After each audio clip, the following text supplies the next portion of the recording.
Good morning, everyone. This is Veronica, and I am filming my daily scent and makeup of the day video. Thanks so much for joining me.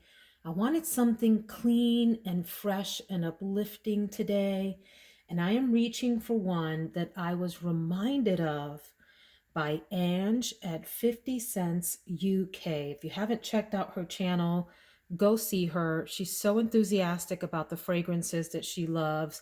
She will have you adding to cart, adding to cart, adding to cart, and growing and growing and growing your collection. So, Ange, I'm blaming you for this one, and I'm so glad that you reintroduced me to this. And it is Truth by Calvin Klein. First of all, this is a tower of a bottle. Can I even get it in shot? Let's see how this compares to where is hold on a second. Let's try something out here. The other tallest bottle in my collection.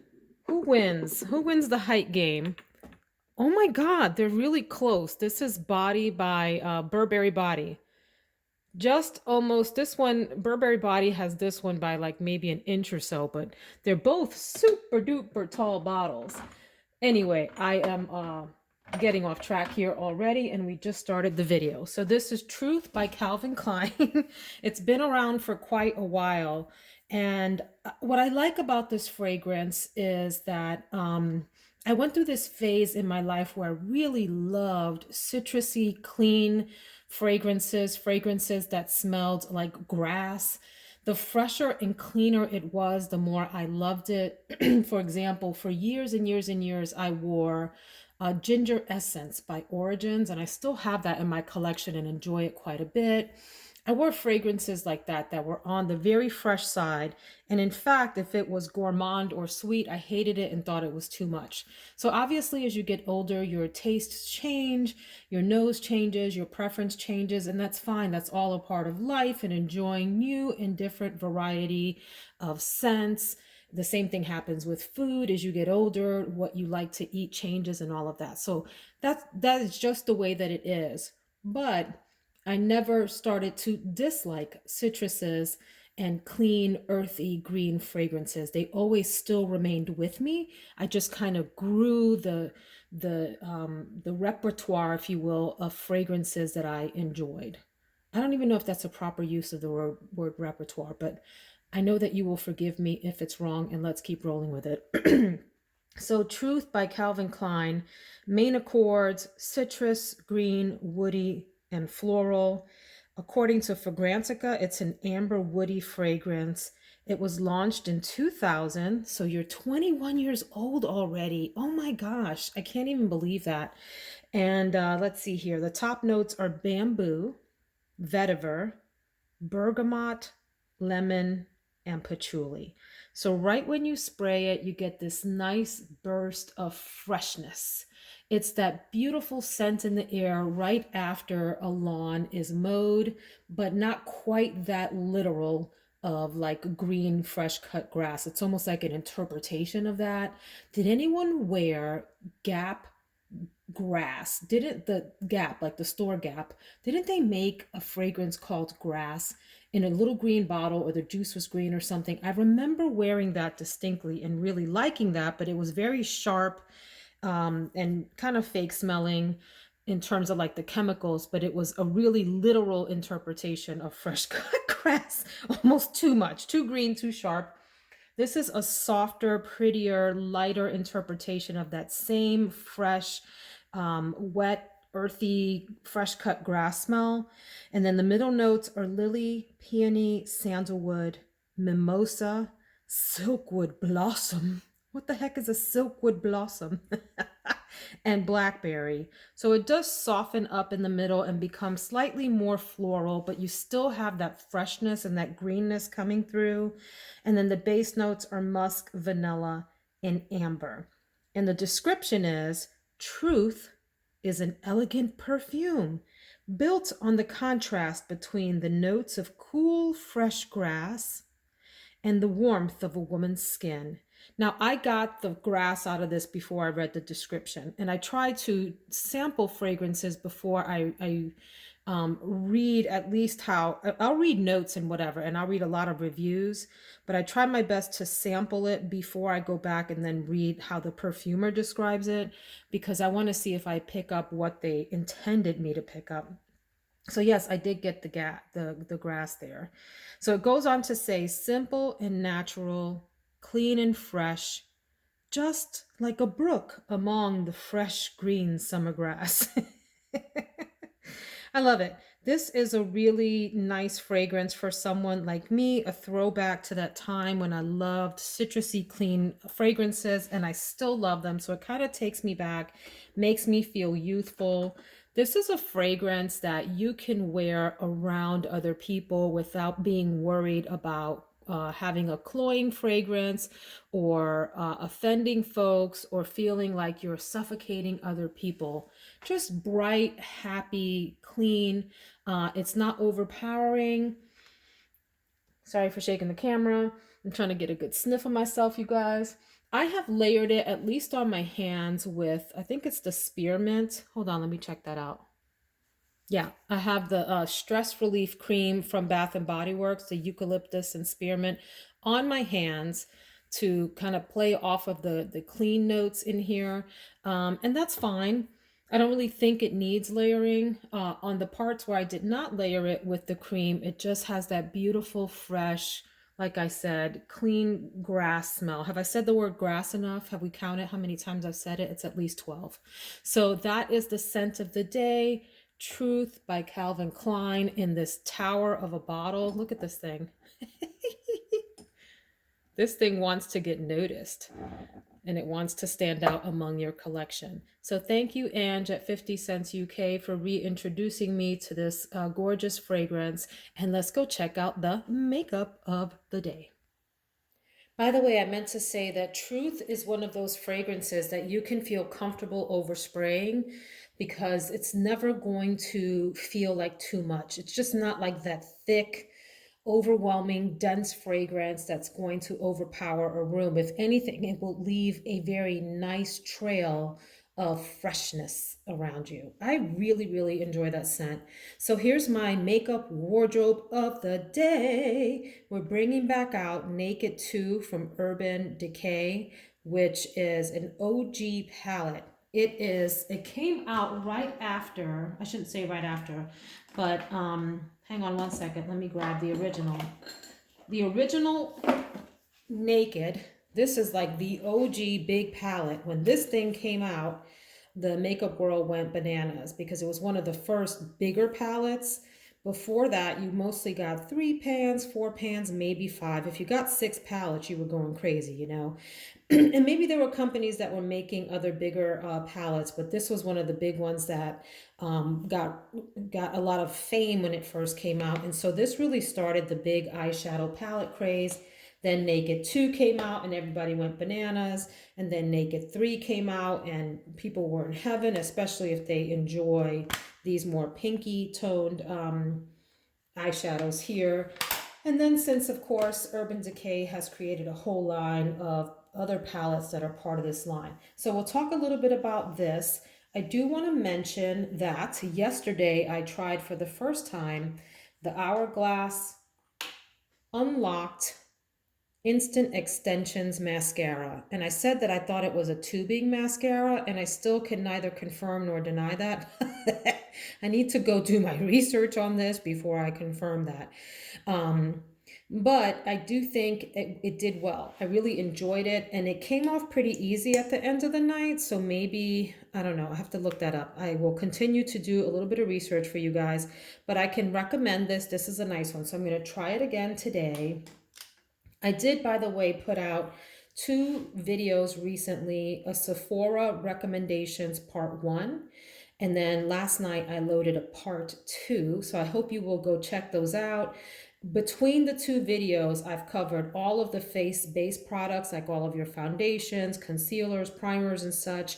And then in part 2, I also did all the eyeshadows, cheek products, lip, mascara, and so forth. I hope to load part 3 later today, which will be some skincare products, brush recommendations, and fragrance. Oh, and self-tanning products for those of you that are interested. But the reason that I bring that up is that in part 2 last night, I mentioned the Hourglass mascara and I mentioned these Jouer blush duos. This one is in the color Cheeky Summer. So that's going to be my blush today. I may mix those up and use that for my blush color. Before I get into the Naked palette, I'm going to decide, actually, let's do this together. So here's the Naked 2 Urban Decay palette. It is considered a cool tone palette, and I'm not quite sure what I want to do with my look today. I think I may want to use this color here, Tease, as the sort of backdrop color for most of the shadow look and into the crease. Maybe deepen up the crease a little bit with either Pistol here, this gray one, or Busted. I don't know, I'm not quite sure. I think I want to do Foxy along my brow line with a little bit of Booty Call. What a name. Are people still doing booty calls? Guys, let's grow up. No more booty calls in your life, okay? um, I'm totally joking. Live your life, guys. Along my brow bone, like as a little highlight right in the middle. I don't know what I want to do here. We'll figure this out, but I'm going to swatch a few of these for you so that you get to see what this looks like.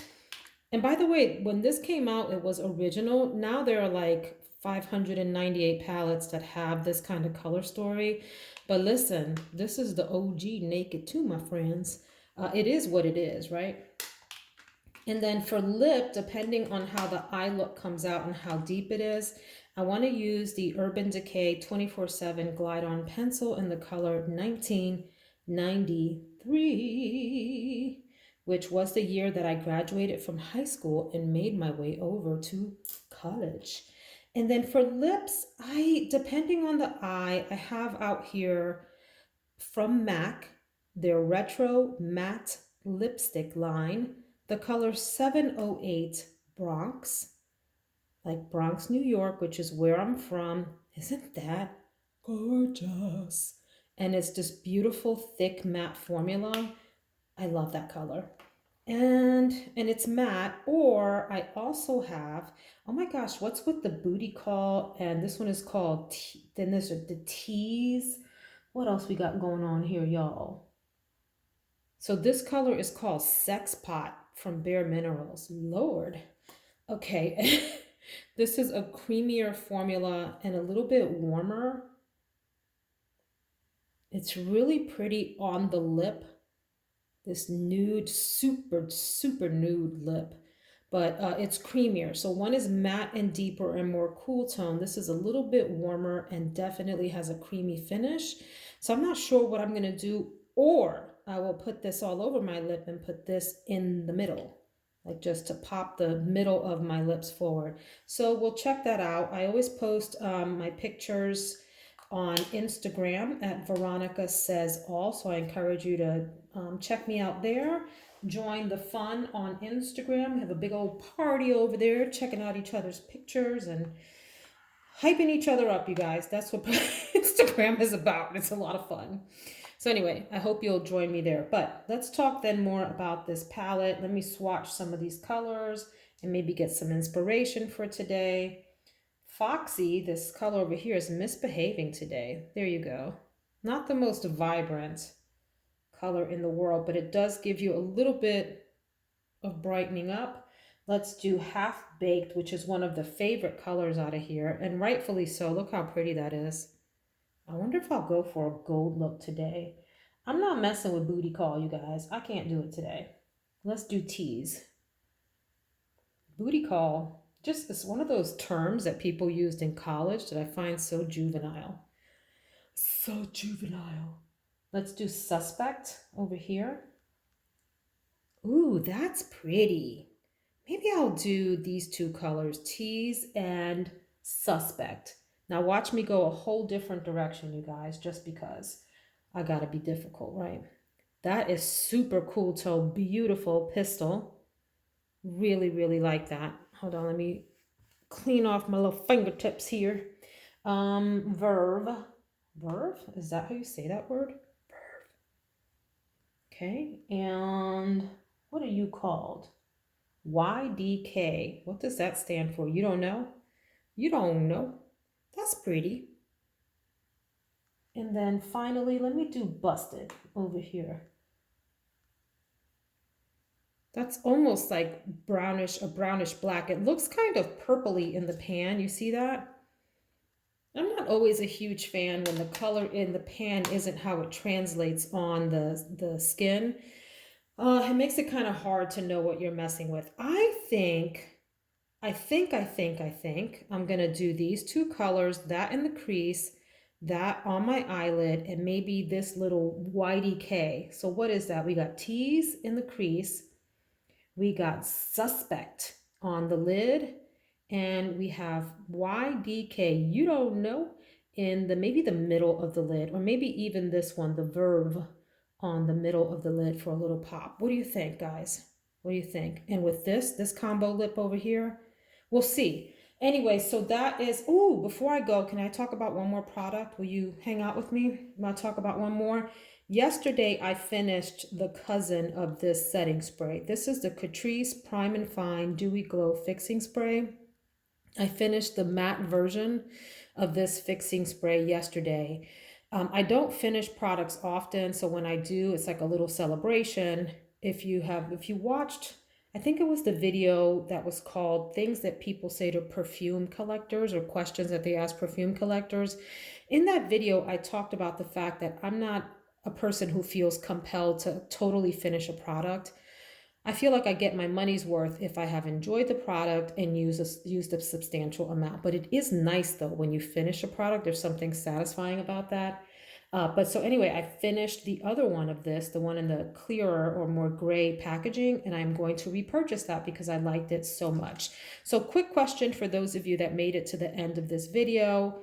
Thank you for sticking around. I know it's really easy to click off of a video or away from it once you get bored from hearing someone or you've heard the part that you're interested in. I get that. I do it myself all the time. So if you're here now, I appreciate you. Thank you so much.